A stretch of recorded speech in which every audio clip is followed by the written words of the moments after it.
Kord elasid kaks venda, üks oli rikas, teine puruvaene. Nagu see juba ammugi teada, ei hooli rikka rikkus vaese vaesusest midagi. Nõnda oli lugu meiegi vennaste juures. Rikas vend ei andnud vaesele vennale mitte lusikatäitki leent. Teine palunud või mitte, see ei aidanud midagi. Juhtus nüüd, et rikas vend suured võõras peod tegi. Vaene vend ootas ja lootis, ehk palutakse mindki peole. Aga võta näpust, ei midagi. Seal tuli mehikesele hea nõu meele. Läks jõele, püüdis 3 suurt havikala ning ütles: viin need vennale, ehk õnnestub ometi midagi. Tõi kalad venna talusse ja rääkis nii alandlikult vennaga nagu mõne härraga. Aga mis see kõik aitas? Vend ütles: ole terve. Pööras siis vaesele mehele selja ja läks ära.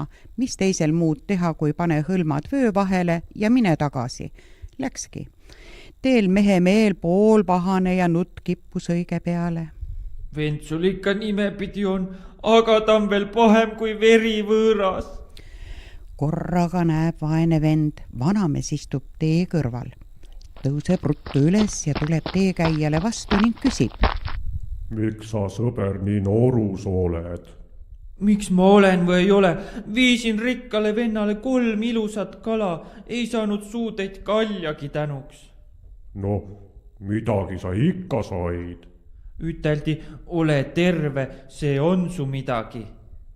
Anna see ole terve mulle ning sa pead rikkaks meheks saama.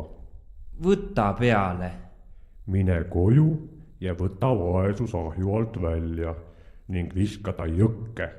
Küll sa siis näed, kuidas su käsi hakkab käima. Vanamees läks oma teed, vaene vend oma teed. Leitigi ahju alt vaesus ja visati jõkke. Imelik lugu, kuidas nüüd vaese mehe töö õnnestuma hakkas. Kõik, mis ta ette võttis, läks paremalt kui paremini korda. Põld paisus ja kari kasvas, sead siginesid, aidad ja laudad, saunad ja saanid ning kõik, mis tal oli, olid juba ilusamad kui rikkal vennal.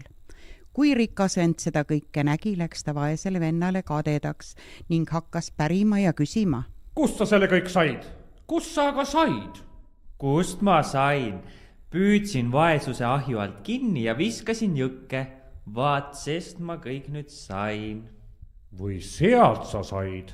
Küll toome vaesus jälle tagasi. Niisugune tahab minust ette olla. Rikas vend läks jõe äärde ning hakkas vaesust püüdma. Püüdis ja püüdis ning saigi viimaks kätte. Aga kui ta vaesust kodus hakkas vaatama ja näputama, seal hüppas see lipsti käest maha rikka venna oma ahju alla ja sealt ei saanud teda keegi enam kätte. Rikas mees läks silma nähes ikka vaesemaks ja vaesemaks ning vaeseks ta saigi ja vaeseks ta jäi.